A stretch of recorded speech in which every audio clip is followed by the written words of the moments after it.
Hey friends, it's Lady Ambrosia. I hope you all are doing well. I am just chilling in my backyard and I was doing some meditation this morning and I was thinking about Beltane. So I wanted to hop on here and talk a little bit about Beltane and how us as pagans, we honor that and we celebrate that for the pagans who do celebrate the Wheel of the Year. So one, this is the edge of our property. Behind this fence, there's a busy road. So if you hear a lot of noise, it's because it's coming from on the other side of the road because there is a busy street.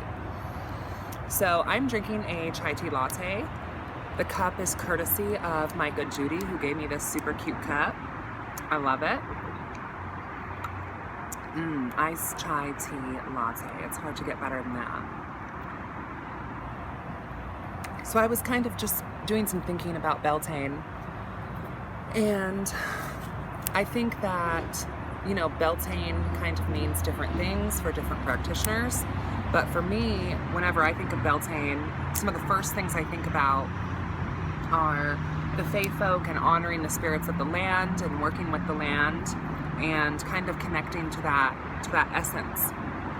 And you know, for me personally, it's very much about getting back out into the garden, getting back out into the dirt, getting my hands dirty, you know, planting my herbs, planting my flowers, and working with this land that I reside on, this land that I walk on, that I come home to, and that I till, and that I mend, and I plant my seeds here.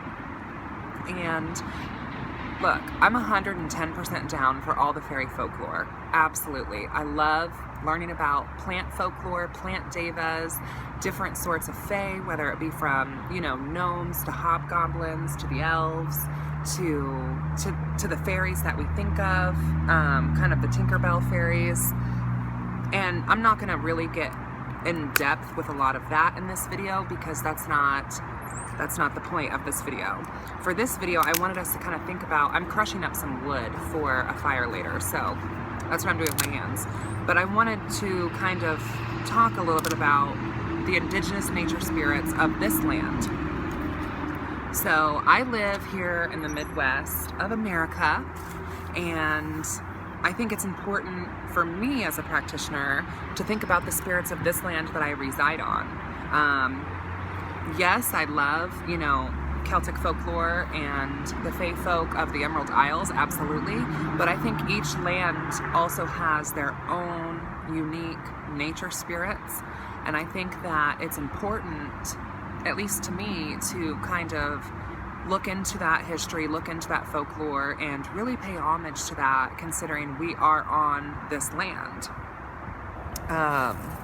So when I was doing some research and kind of looking into indigenous nature spirits to the Midwest of America, specifically, you know, Indiana, which is the state that I live in, some of the first things I came across, one of the first spirits that I came across was the Deer Woman.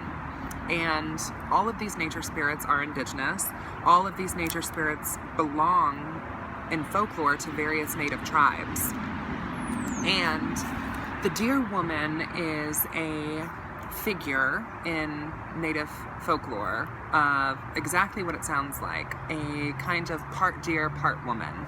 And depending on the stories that you will see or read about the Deer Woman, her kind of folklore kind of comes in a couple different variations.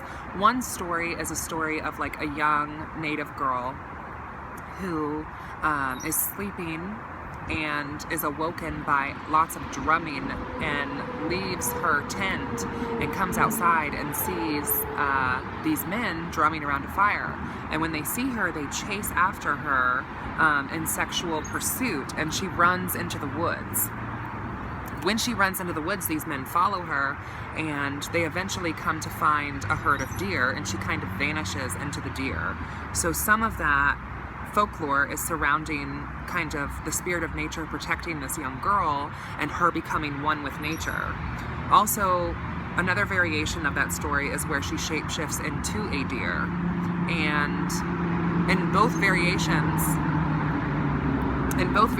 of those stories, the men who chase after her get impaled and stomped to death by the deer.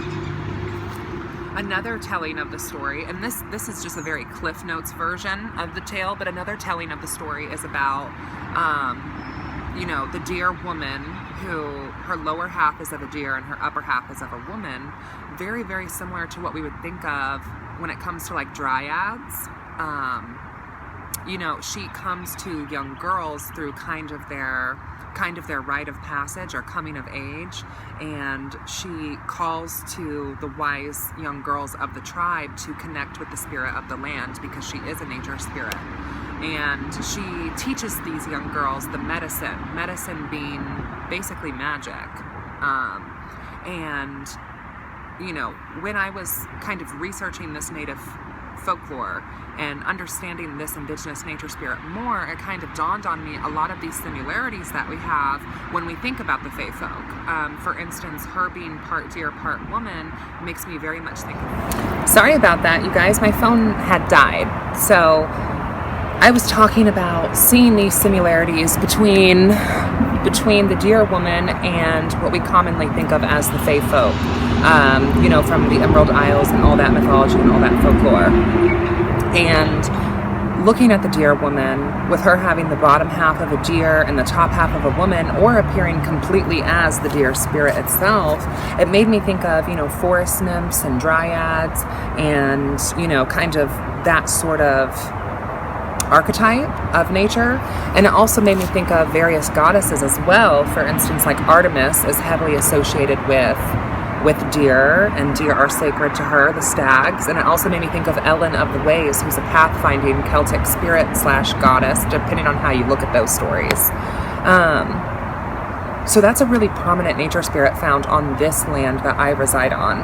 Another one being the Thunderbird, which is like a indigenous nature spirit beast of this land. And the Thunderbird is exactly what it sounds like. It's a massive bird that when its wings flap cause thunder, and it was revered and associated with storms and change.